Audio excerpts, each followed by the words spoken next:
Good morning children. देखो holidays हमारे खत्म हो गए हैं। दिवाली की हॉलीडेज खत्म हो गए हैं ना। दिवाली में सबने खूब सारे फटाके फोड़े हैं या नहीं? फटाके नहीं फोड़ने थे। तो देखो अब आज हम क्या देखने वाले हैं। आज से हम हमारा सिलेबस स्टार्ट कर रहे हैं। जयपुर की सैर, यह पर्यटन के आधार पर हम लेसन देखने वाले हैं। Lesson number 8, page number 48। Jaipur की सैर, पर्यटन के आधार पर यह लेसन है। देखो क्या है इसमें, देखते हैं। हाथ में मोबाइल फोन लिए मीनू दौड़ी दौड़ी आई और बोली। क्या बोली? पापा पापा, चाचा जी का फोन आया था। देखो यहाँ पे मीनू के पापा जी का फोन आया है और वह फोन लेकर, मोबाइल लेकर मीनू अपने पापा जी के पास गई है। दौड़ते दौड़ते मीनू गई है। दिखाई दे रहा है ना पिक्चर में आपको, यह मीनू है। मीनू ने अपने हाथ में मोबाइल थमा है और यहाँ पे पापा जी हैं। अब देखते हैं आगे कि क्या पापा चाचा जी क्या कहते हैं। मीनू को चाचा जी का फोन आया है। बोल रहे थे जयपुर बहुत सुंदर जगह है। जयपुर बहुत सुंदर, सुंदर यानी कि ब्यूटीफुल जगह है। चलो ना पापा जयपुर, चलो ना पापा जयपुर। मैंने जयपुर नहीं देखा है। देखो आप भी वैसे ही करते हो।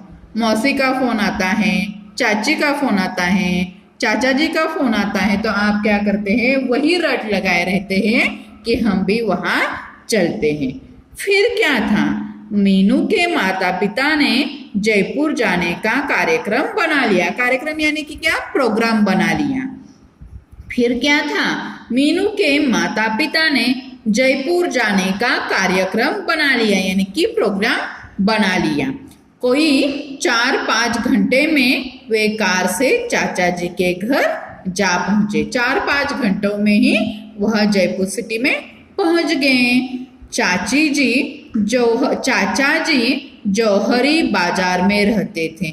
जौहरी यानी कि क्या, वहाँ जहाँ पे हमारी ज्वेलरी बनाने के बहुत सारे दुकान होते हैं। चाचा जी जौहरी बाजार में रहते थे।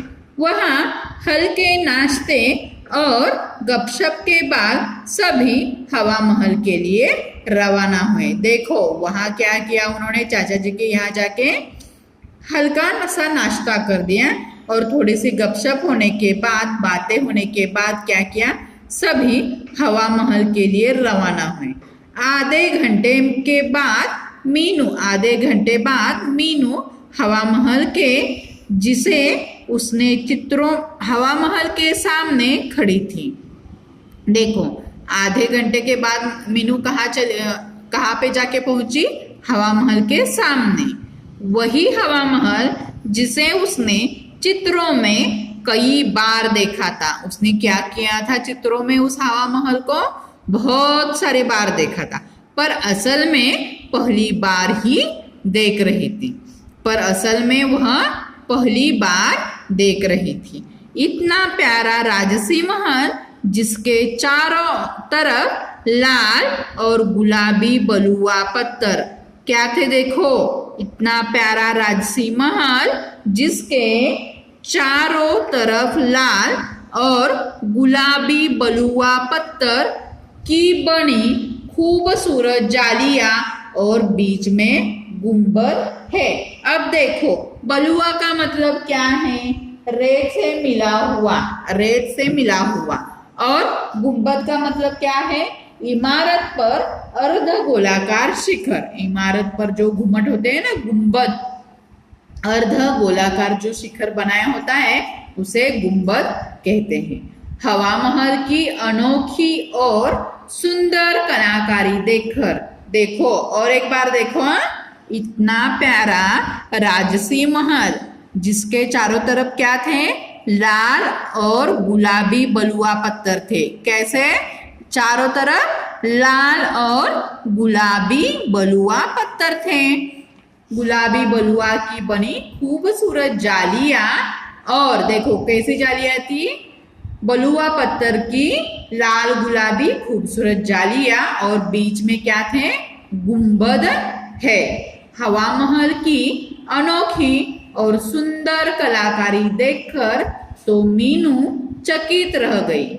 हवा महल की अनोखी और सुंदर कलाकारी देखकर तो मीनू चकित रह गई। भीतर जाकर कई छोटी छोटी जालीदार खिड़कियां देखी। देखो, भीतर जाकर कई छोटी छोटी जालीदार खिड़कियां देखी, जिन्हें झरोखे कहते हैं। जिन्हें क्या कहते हैं? उन खिड़कियों को क्या कहते हैं? झरोखे कहते हैं।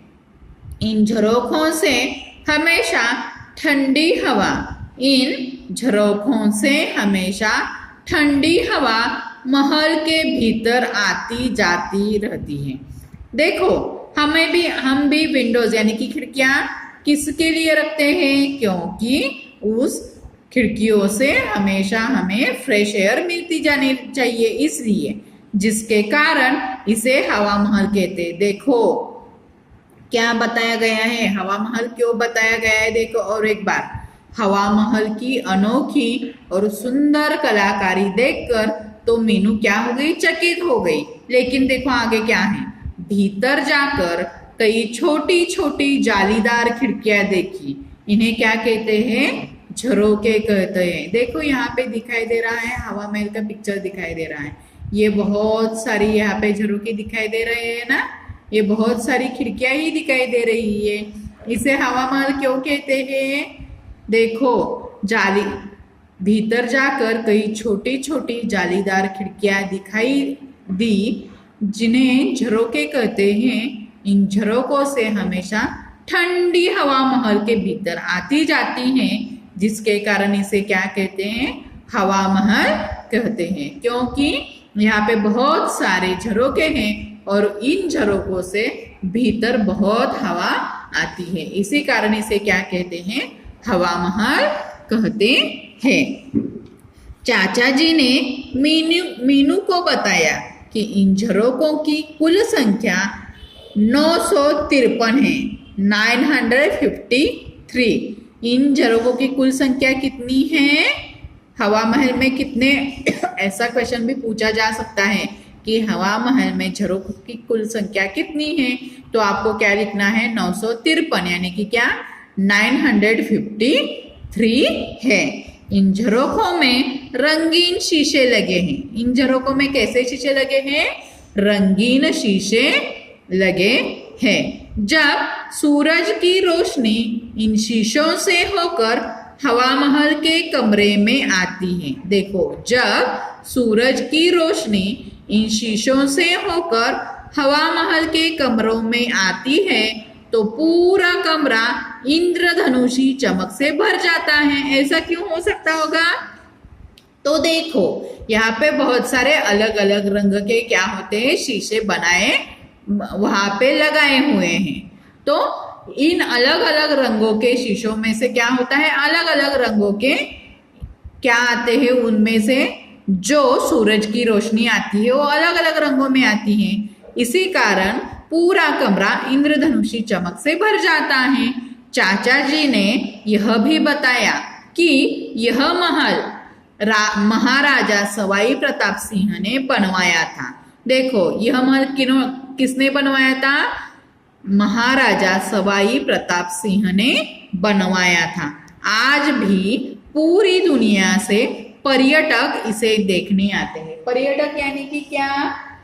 जो देश विदेश में घूमने फिरने के लिए जाते हैं या आते हैं, उन्हें क्या कहते हैं? पर्यटक कहते हैं। यह हवाई महल किन्होंने बनवाया था? सवाई प्रताप सिंह, महाराजा सवाई प्रताप सिंह इन्होंने बनवाया था।